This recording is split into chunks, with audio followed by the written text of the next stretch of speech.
प्राकृतिक संसाधन। समझ में आया? प्राकृतिक संसाधन पाठ 12 प्रमुख प्राकृतिक संसाधन। तो संसाधन माने क्या बताया मैंने? ऐसी वस्तु जिसका प्रयोग हम अपने जीवन में करते हैं उसे हम संसाधन कहते हैं। अब प्राकृतिक संसाधन क्या है? ऐसी वस्तु या ऐसा संसाधन जो पहले से निर्मित है, जो प्रकृति के द्वारा दी गई है, जैसे पानी, हवा, जल, मिट्टी, पहाड़, पर्वत, सूरज, चंद्रमा, तारे, खनिज, खनिज तेल, ये क्या है? आपके पहले से बने हुए, प्रकृति के द्वारा बने मिले, इसलिए इन संसाधनों को हम प्राकृतिक संसाधन कहते हैं। तो हम अपने जीवन में हजारों संसाधनों का प्रयोग करते हैं। कितने संसाधनों का? हजारों। इस दुनिया में क्या नहीं है बताओ? कोई चीज की कमी नहीं है। तो सब संसाधनों का हम प्रयोग करते हैं, लेकिन इन हजारों संसाधनों का प्रयोग नहीं पढ़ना है हमें प्रमुख संसाधनों का प्रयोग, यानी प्रमुख जो हैं, जैसे जल प्रमुख है, हवा प्रमुख है, जंगल प्रमुख है, वायु प्रमुख है, खनिज प्रमुख है, खाद्यान्न प्रमुख है, मानव प्रमुख है, वन प्राणी है, जंगली जीव है, इनको हमें पढ़ना है। ठीक है? इन संसाधनों को हमें पढ़ना है, प्रमुख पढ़ना है, सभी को नहीं पढ़ना। तो समझ में आया? तो क्या बताया मैंने संसाधन? एक बार फिर, जिन वस्तुओं का प्रयोग हम अपने जीवन में करते हैं उन वस्तुओं को संसाधन कहते हैं, और वे संसाधन जो पहले से बने हुए हैं या प्रकृति ने दिए हैं उन संसाधनों को प्राकृतिक संसाधन कहते हैं। प्राकृतिक संसाधन तो हजारों हैं, लेकिन हमें मात्र मुख्य या प्रमुख संसाधनों का अध्ययन इस पाठ में करना है। समझ में आ गया है? तो जब पाठ का अर्थ समझ में आएगा तभी तो आपको आगे समझ में आएगा। अब इसमें पहला क्वेश्चन है कि प्रमुख प्राकृतिक संसाधन कौन कौन से हैं? तो प्रमुख प्राकृतिक संसाधन आपका सबसे पहले है जल संसाधन, दूसरा है आपका चलो मृदा माने मिट्टी, मृदा संसाधन, तीसरा है आपका हवा यानी वायु संसाधन, फिर चौथा है आपका वन संसाधन, वन यानी जंगल। ठीक है? और 5वें नंबर का क्या है आपका? और भी कई है, खनिज संसाधन, जो खनिज पदार्थ है ना, खनिज संसाधन। 6वां है कृषि संसाधन। ठीक है? और भी है कौन सा? मत्स्य संसाधन। मत्स्य माने मछली, मत्स्य संसाधन। क्या मछली को आपने बनाया है? तो मत्स्य संसाधन, मत्स्य है। उसके बाद है आपका मानव संसाधन भी है। आप लोगों को जो मानव बने हैं, क्या वे आपने बनाए हैं? प्रकृति ने बनाए। ठीक है? तो मानव संसाधन, मत्स्य संसाधन, कृषि संसाधन, वन संसाधन, वायु संसाधन, जल संसाधन, ऊर्जा संसाधन। 9वां ऊर्जा। सूर्य से ऊर्जा मिलती है, हवा से ऊर्जा मिलती है, पानी से ऊर्जा मिलती है, और खनिज पदार्थ यूरेनियम से ऊर्जा मिलती है, मिट्टी के तेल से ऊर्जा मिलती है। कह नहीं मिलती? मिट्टी के तेल को जलाओ तो उससे ऊर्जा तो मिलती है। हाँ, तो ऊर्जा। तो ये आपके क्या है? संसाधन। अब सुने, संसाधनों के नाम आपको बता दिए। प्राकृतिक संसाधनों के स्रोत कौन कौन से हैं, यानी प्रकृति से कौन कौन से आपको संसाधन मिले?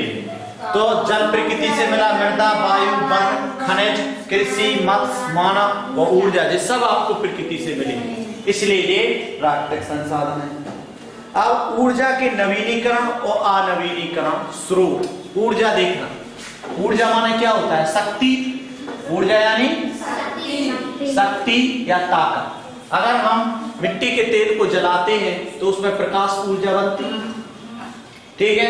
अगर हम अपना कोई काम करते हैं तो उसमें हमारी मांसपेशी की ऊर्जा लगती है। ठीक है? तो ऊर्जा यानी शक्ति। अब ऐसे स्रोत हैं, स्रोत माने जहां से प्राप्त होता है। ऊर्जा के कौन कौन स्रोत हैं? खनिज तेल, कोयला, गोबर, लकड़ी, जल से भी ऊर्जा मिलती है, सौर ऊर्जा भी मिलती है। तो ये आपके क्या है? ऊर्जा के स्रोत माने जहां से हमें ऊर्जा प्राप्त होती है। ठीक? अब ऐसे इन ऊर्जा के स्रोतों को दो भागों में विभाजित किया गया है। विभाजित माने बांटा गया है। ऊर्जा के भाग स्रोतों को दो भागों में बांटा गया है। एक है नवीनीकरण और एक है अनवीनीकरण। एक तो है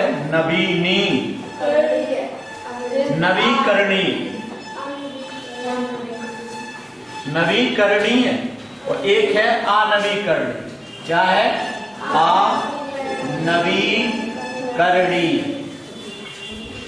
ये दो स्रोत हैं। तो बताइए, मैं आपको बता दूं इन शब्दों के बारे में, ये आपको गद्यांशों में फंसेंगे। क्या होता है? नवी माने नया और करण माने करने वाला। ऐसे ऊर्जा के स्रोत जिनको हम फिर से नया कर सकते हैं उन्हें हम नवीकरण ऊर्जा स्रोत कहते हैं। देखना कैसे? जैसे आपने सूर्य का प्रकाश सोलर कुकर में प्रयोग किया। सोलर कुकर जानते हैं? सौर कुकर, ठीक, सौर कुकर।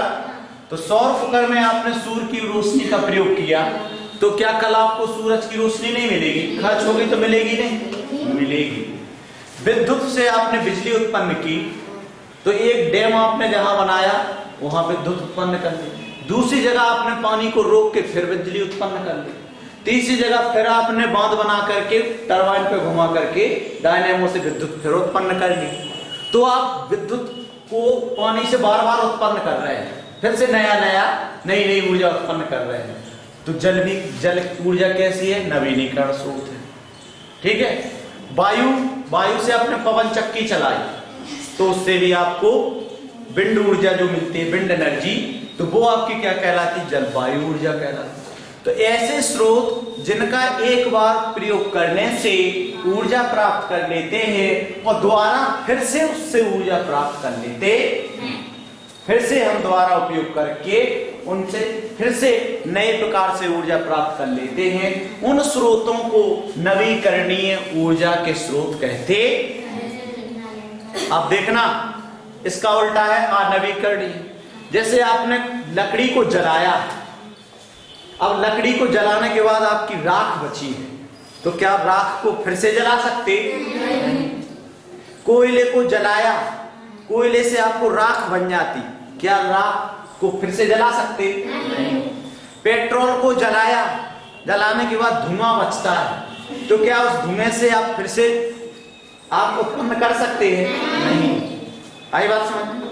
तो लकड़ी, कोयला, धुआं, लकड़ी, कोयला, पेट्रोल, इनको एक बार प्रयोग करने के बाद दोबारा हम इससे ऊर्जा प्राप्त नहीं कर सकते। आगे बात सुन, एक बार प्रयोग करने से ऊर्जा प्राप्त कर लेते हैं, लेकिन दोबारा इससे ऊर्जा प्राप्त नहीं हो सकती है। इन स्रोतों को अनवीकरणीय ऊर्जा के स्रोत कहते। समझ में आ गया? नहीं आया? नहीं आया? वे स्रोत जिनका उपयोग हम बार बार ऊर्जा उत्पन्न करने के लिए प्रयोग करते हैं, उन स्रोतों को नवीकरण ऊर्जा के स्रोत कहते। और वे स्रोत जिनका एक बार उपयोग कर लेने पर उनको पुनः उपयोग में नहीं किया जा सकता है, ना ही पुनः उनसे ऊर्जा प्राप्त की जा सकती है, उन स्रोतों को अनवीकरणीय ऊर्जा के स्रोत कहते। अब इनके अर्थ, उनके नाम भी लिख सकते हैं। ठीक, आप सुने, प्राकृतिक संसाधनों की सुरक्षा। जब आप बताइए, आप जितने जो सजीव घटक हैं, सभी सजीव घटक निर्जीव घटकों पर आश्रय, सहारे पर जी रहे हैं, तो आप लोगों का कर्तव्य बनता है, दायित्व बनता है कि इन सभी निर्जीव घटकों को और सजीव घटकों को संरक्षण प्रदान करें, सुरक्षा प्रदान करें, सुरक्षा में रखें। नहीं तो एक दिन ये खत्म हो जाएंगे, फिर आपका जीना दूभर हो जाएगा, आपको आवश्यकता की कमी पड़ने लगेगी। जैसे कोयला को आप प्रयोग कर रहे हैं, कोयला खूब प्रयोग कर रहा है, खूब प्रयोग कर रहा है, और पूरा कोयला जमीन के नीचे का सब खत्म हो गया, तो फिर क्या आपको दोबारा कोयला मिलेगा? नहीं मिलेगा, क्योंकि कोयला बनने में करोड़ों वर्ष लगे। जो कोयला आप जलाते हैं ना, करोड़ों वर्ष पहले बना था ये कोयला। आए बस, पेट्रोल जो आपका खूब जला रहे हैं गाड़ी में डाल के या आग लगा के, और फिर ये पेट्रोल खत्म हो जाएगा तो क्या आपको पेट्रोल मिलेगा? नहीं मिलेगा। तो जितने पेट्रोल या डीजल से चलने वाले वाहन हैं सब रुक जाएंगे, सब टूट जाएंगे, सब बंद हो जाएंगे।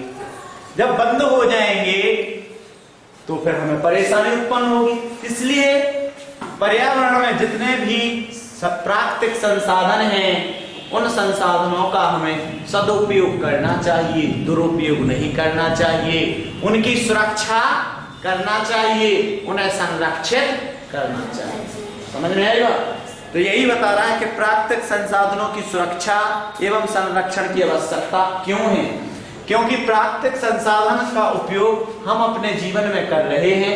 अगर इन संसाधनों का दुरुपयोग करके ये खत्म हो जाएंगे तो हमें उपयोग करने के लिए ये फिर से प्राप्त नहीं होंगे, खत्म हो जाएंगे तो हमें बहुत सारी परेशानियों को झेलना पड़ेगा। इसलिए हमें इन प्राकृतिक संसाधनों का उपयोग सुरक्षित रूप से, सही रूप से करना चाहिए। समझ में आया? पक्का?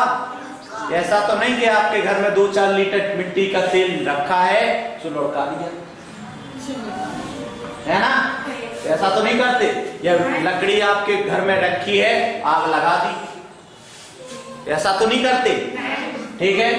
अगर ऐसा आप करते हैं तो प्राकृतिक संसाधनों का दोहन हो रहा है। दोहन माने दुरुपयोग हो रहा है, हनन हो रहा है, ज्यादा खर्च हो रहे हैं, वो आगे चल के इनकी कमी हो जाएगी, कमी हो जाएगी। ठीक, आप सुने पाठ के बारे में। हमारे आसपास बहुत सी वस्तुएं हैं जो अलग अलग पदार्थों से बनी हैं। जैसे कुछ वस्तुएं लोहे से बनी हैं, कुछ लकड़ी से बनी हैं। क्या आप जानते हैं कि लोहा, लकड़ी तथा अन्य पदार्थ कहां से मिलते हैं? प्रकृति से। ये पदार्थ हमें प्रकृति से मिलते हैं। प्रकृति ने हमें बहुत कुछ उपहार में दिया है। प्रकृति ने हमें बहुत कुछ तोहफा दिए हैं, उपहार दिए हैं, संसाधन दिए हैं। तो ऐसा तो थोड़ी है कि आपको उपहार में दे दिया सो उसको बर्बाद कर दो, मिटा दो, जला दो, बर्बाद कर दो। ऐसा होना चाहिए क्या? उपहार की दी हुई चीज का भी उपयोग सावधानी पूर्वक सुरक्षात्मक रूप से करना चाहिए, है ना?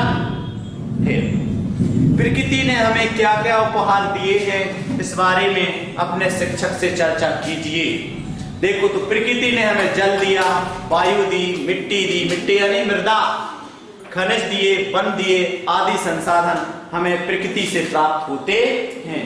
इसलिए हम इन संसाधनों को प्राकृतिक संसाधन कहते हैं। समझ में आ रहा? मानव जीवन इन्हीं प्राकृतिक संसाधनों पर निर्भर है। मैंने यही बताया ना कि मानव जीवन या सजीव घटक इन्हीं निर्जीव घटकों पर आश्रित या सहारे पर है। अतः हम कह सकते हैं कि ये हमारे जीवन के आधार हैं। इनके बिना हमारा जीवन असंभव है। ठीक। प्रमुख प्राकृतिक संसाधन एवं उनके स्रोत। प्रमुख प्राकृतिक संसाधन क्या हैं और वे कहां कहां से मिले हैं, इनके बारे में आइए जाने। हमारे जीवन के लिए आवश्यक प्रमुख प्राकृतिक संसाधन कौन कौन से हैं तथा ये हमें कहां से उपलब्ध होते हैं या कहां से प्राप्त होते हैं। वन संसाधन पृथ्वी से मिला है यानी लकड़ी। मत्स्य संसाधन पानी से मिला है। खनिज संसाधन धरती के नीचे से मिलता है। कृषि संसाधन मिट्टी यानी मृदा पे होता है। ऊर्जा संसाधन भी हमें खनिज तेल या लकड़ी या सूर्य के प्रकाश से होता है। वायु संसाधन हमें प्रकृति से मिलता है। मृदा यानी मिट्टी। जल संसाधन, अब देखिए, जल संसाधन, जल प्रकृति से मिला अनमोल संसाधन है। जल की कोई कीमत है क्या? नहीं। तो जल संसाधन, जल प्रकृति से मिला अनमोल संसाधन है। हम जानते हैं कि जल के बिना प्राणी या वनस्पति अधिक समय तक जीवित नहीं रह सकते। इसलिए कहा गया कि जल ही जीवन है। जल ही जीवन है। जल नहीं तो कोई जीवन जी नहीं सकता है, जीवित नहीं रह सकता है। जल हमें कई स्रोतों से प्राप्त होता है, कई जगह से जल मिलता है, बादलों से, कुओं से, नहरों से, तालाबों से, जमीन से, झीलों से, झरनों से, समुद्र से। यही क्या है? जल के प्रमुख स्रोत हैं, जल संसाधन के प्रमुख स्रोत हैं। स्रोत माने जहां से प्राप्त होता है, कोई वस्तु प्राप्त होती है उसी को स्रोत कहते हैं। तो सुने, जल हमें कई स्रोतों से प्राप्त होता है, जैसे सागर से, नदियों से, झीलों से, तालाबों से, झरनों से आदि। इसके अतिरिक्त जल हमें वर्षा से, हिमपात, हिम माने वर्षा, पात माने गिरना, हिम माने बर्फ, पात माने गिरना, बर्फ के गिरने से भी हमें जल की प्राप्ति होती है। और भूमिगत जल, भूमि के अंदर जो जल रहता है उससे भी हमें जल की प्राप्ति होती है। भूमिगत जल स्रोत, कुएं, बावड़ी, नलकूप आदि से हमें जल की प्राप्ति होती है। तो पहले जल संसाधन प्राकृतिक संसाधन है, और जहां जहां से आपको मिलता है वो आपको बता दिया गया। समझ में आया है? नशा आया? यह भी जाने, धरती पर जल का अपार भंडार है। धरती पे जल का अपार यानी बहुत ज्यादा मात्रा में जल पाया जाता है। धरती की सतह पर लगभग 3/4 भाग महासागर और सागरों यानी पानी से घिरा हुआ है। अगर ये पूरी धरती है तो इस धरती के 3/4 भाग इतने पे क्या है? धरती है, और बाकी पे क्या है? पानी है। 3/4 भाग पर पानी है और 1/4 भाग पर धरती है। तो जल तो बहुत ज्यादा है। ठीक, धरती पर जल का अपार भंडार है।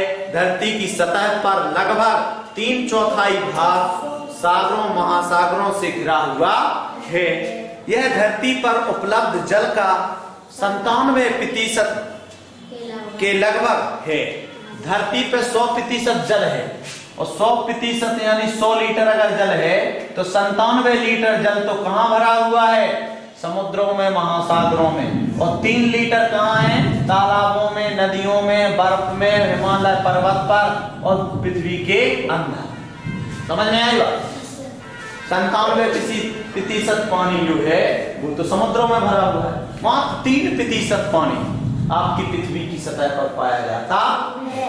आई बात समझ में?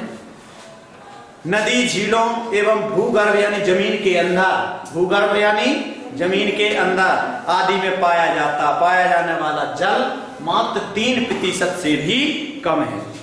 इस सारे जल में पीने योग्य जल मात्र 1% के लगभग ही होता है। पूरे 100 लीटर जल में 1 लीटर जल, मान लीजिए 100 लीटर है पूरा पानी पृथ्वी पे, तो 1 लीटर पानी सिर्फ पीने लायक है। वो कौन कौन सा? बर्फों का पानी बिल्कुल शुद्ध होता है, खारा नहीं होता। बर्फ का पानी शुद्ध होता है, और कुओं का पानी भी शुद्ध होता है, जमीन के अंदर का पानी भी शुद्ध होता है। तो मात्र 1% पानी पीने लायक है, बाकी 99% आपका पानी पीने लायक नहीं है। क्या समुद्र का पानी पी सकते हो? बहुत खारा होता है। आई बात समझ में? इसलिए उस पानी को नहीं पिया जा सकता, मात्र 1% पानी पीते। सुने, वन संसाधन, तो जल संसाधन के बारे में आपको समझ में आ गया होगा पक्का। उसके बाद आया है अगला वन संसाधन। वन एक महत्वपूर्ण प्राकृतिक संसाधन है। प्रकृति ने दिया है ना, आपने जंगल लगाए थे, आपके दादा परदादाओं ने लगाए थे? नहीं। तो प्राकृतिक संसाधन महत्वपूर्ण प्राकृतिक संसाधन है। पानी एवं मिट्टी जैसे महत्वपूर्ण संसाधनों के संरक्षण यानी बचाव में से मुख्य भूमिका निभाते हैं। वन जो होते हैं पानी और मिट्टी को दोनों को संरक्षण देते हैं। कैसे? वन नहीं होंगे तो पर्यावरण में नमी नहीं होगी, तो गर्मी से बादल जो उठे हैं वो पानी में नहीं बदलेंगे, तो पानी की वर्षा नहीं होगी। तो वनों से पानी की वर्षा होती है, और वन अपनी जड़ों से मिट्टी को जकड़े रहती है, तो मिट्टी भी व्यवस्थित बनी रहती, मिट्टी का संरक्षण होता है। और जब पानी बरसता है तो उसके जड़ों के माध्यम से, वन के पेड़ की जड़ों के माध्यम से पानी जमीन के अंदर गहराई तक पहुंच जाता है। तो वन क्या क्या 2 काम कर रहा है। क्या कर रहा है? वन सबसे पहले मिट्टी को रोक रहा है, यानी मृदा प्रदूषण को रोक रहा है, और जल को जमीन के अंदर पहुंचा रहा है, यानी जल संरक्षण कर रहा, जल का बचाव कर रहा है। कौन? वन। वन एक महत्वपूर्ण प्राकृतिक संसाधन है। पानी एवं मिट्टी जैसे महत्वपूर्ण संसाधनों के संरक्षण बचाव में ये महत्वपूर्ण भूमिका निभाते हैं। साथ ही मिट्टी को पानी, कहां देख रही हो? किसको क्या बोला? किसको क्या बोला मैंने? नहीं सुनती हो, एक एक शब्द ध्यान में रखा जाता। साथ ही मिट्टी को पानी से बहने व हवा में उड़ने से रोकते हैं। मिट्टी को इनकी जड़ें पकड़े रहती हैं, इसलिए पानी में बहने से रोकती हैं और हवा में उड़ने से रोकती हैं। वन वर्षा के जल को धरती की सतह पर तुरंत बहने से रोक देती हैं। वर्षा का पानी जो है वो बहने से रुक जाएगा, फिर वो पानी कहाँ चला जाएगा? जमीन के अंदर, जड़ों के माध्यम से जमीन के अंदर चला जाता है। इससे जल को जमीन द्वारा सोख लेने में मदद मिलती है। जड़ों के किनारे किनारे पानी जमीन के अंदर नीचे चला जाता है, इसलिए पानी धरती सोख लेती है। किससे? जड़ों के सहारे से। पेड़ पौधे वायु को शुद्ध करते हैं। पक्का? ये कार्बन डाइऑक्साइड को सोखकर वायुमंडल में ऑक्सीजन गैस को छोड़ते हैं। विज्ञान की प्रगति के साथ साथ ही हमने वनों को बचाने के लिए लकड़ी के स्थान पर अन्य वस्तुओं का प्रयोग करना शुरू कर दिया है।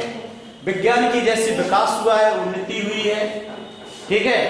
तो सबसे पहले जब विज्ञान ने विकास और उन्नति नहीं की थी, वहां पर सबसे ज्यादा हम लकड़ी का प्रयोग करते थे, घर बनाने में, मकान बनाने में, रेल की पटरी बनाने में। लेकिन अब घर मकान बनाने के लिए हम लकड़ी के स्थान पर अन्य वस्तुओं का प्रयोग कर दिया गया है। विज्ञान की प्रगति के साथ ही हमने वनों के बचाने के लिए लकड़ी के स्थान पर अन्य वस्तुओं का उपयोग कर दिया है, उपयोग शुरू किया।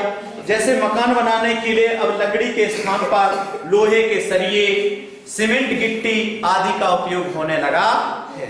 कुर्सी, टेबल, सोफे, पलंग आदि वस्तुएं भी अब लकड़ी के स्थान पर लोहे, प्लास्टिक और अन्य सामग्री से तैयार किए जाते हैं। ईंधन के रूप में लकड़ी के स्थान पर अब रसोई गैस, गोबर गैस, पेट्रोल, डीजल आदि का उपयोग किया जाता है। लेकिन इसके बाद भी हम कई चीजों के लिए वन पर निर्भर रहते। कई वस्तुएं हमें वन से मिलती हैं, जैसे कागज बनाने के लिए कई कार उद्योगों वनों पर आधारित हैं। कई उद्योग, कई काम वनों पर आधारित हैं, वनों पर आश्रित हैं।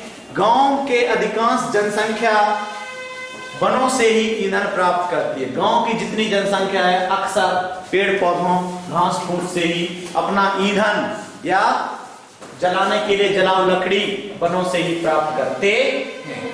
समझ में आ रहा है? कई तरह के भोज्य पदार्थ एवं औषधियां हमें वनों से ही प्राप्त होती। पक्का? पिछले पाठों में कई बार पढ़ा कि वन तो हमारे लिए बहुत लाभदायक है। अब मृदा संसाधन, अगली चीज आती है हमारी मृदा संसाधन। मृदा वाले होता है मिट्टी। तो देखें आप, मिट्टी पर ही आप फसल को बोते हैं, बीज लगाते हैं, खेती करते हैं और बहुत सी चीजें आप उससे उत्पादन में प्राप्त करते हैं। मिट्टी नहीं होती तो क्या आपको खाने पीने वाली वस्तुएं मिल पाती? नहीं। तो क्या मिट्टी खाने लगते? सुने, प्राकृतिक संसाधनों में मृदा यानी मिट्टी एक महत्वपूर्ण संसाधन है। अधिकांश खाद्य उत्पादन माने खाने वाली चीजें, खाने वाली वस्तुएं इसी पर आधारित हैं। मृदा संपूर्ण वनस्पति जगत का आधार है। जितनी भी वनस्पति जगत है, जितना भी वनस्पति का संसार है, वो बिना मिट्टी के नहीं हो सकता है। क्या कभी आपने पत्थर पे पेड़ों का देखा है? नहीं। जब तक उसकी जड़ों को मिट्टी नहीं मिलेगी, पानी नहीं मिलेगा, तब तक वनस्पति नहीं उग सकती है। तो वनस्पति जगत का मुख्य आधार मृदा है। मृदा यानी मिट्टी है। पौधे के लिए आवश्यक पोषक तत्व जरूरी पोषक तत्व मृदा में पाए जाते हैं। मिट्टी हर एक स्थान पर एक जैसी नहीं पाई जाती है। ये तो मैं बहुत पहले से बता रहा हूं कि हमारे देश में भी मिट्टी कई प्रकार की है। काली मिट्टी, लाल मिट्टी, रेगड़ मिट्टी, कंक्रीट मिट्टी, कंक्रीट, रेतीली मिट्टी, दोमट मिट्टी, विभिन्न प्रकार की मिट्टी है ना। दो मिट्टियों को मिला दो तो दोमट मिट्टी हो गई। मिट्टी हर स्थान पर एक जैसी नहीं पाई जाती। इसके रंग, रूप और गुण के आधार पर अलग अलग मिट्टी को अलग अलग नामों से जाना जाता है। जैसे काली मिट्टी, लाल मिट्टी, बलुई मिट्टी, जड़ोल मिट्टी। समझ में आया?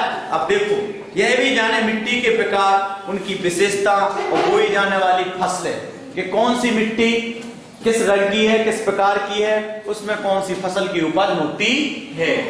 देखें, काली मिट्टी सबसे ज्यादा उपजाऊ मिट्टी है। यह इसकी विशेषता क्या है? यह अधिक उपजाऊ होती है। जल धारण करने की क्षमता, एक बार काली मिट्टी को भिगो दीजिए तो लगभग 15 दिन तक गीली रहती है, ठीक। लेकिन अगर रेतीली मिट्टी या लाल मिट्टी है, उसमें पानी डालो 2 दिन बाद सूखने लगती है, यानी जल धारण करने की क्षमता उसमें कम है। लेकिन काली मिट्टी में जल धारण यानी जल को सोखने की क्षमता ज्यादा है। जिस प्रकार से सूती कपड़े में जल धारण करने की क्षमता ज्यादा होती है, उसी प्रकार से काली मिट्टी में भी जल धारण करने की क्षमता अधिक होती है। और पर्याप्त जीवांश होता है। जीव धन अंश, जीवों का अंश। काली मिट्टी में जीवों के सड़े गले टुकड़े, पत्तियों के सड़े गले टुकड़े होते हैं। तो काली मिट्टी में जीवांश पर्याप्त मात्रा में होता है, ज्यादा से ज्यादा होता है। मिट्टी समझ में आ रहा? अब इसमें बोई जाने वाली फसलें कौन सी हैं काली मिट्टी में? काली मिट्टी में सबसे ज्यादा सोयाबीन। काली मिट्टी मालवा के पठार में पाई जाती है। किस पठार में?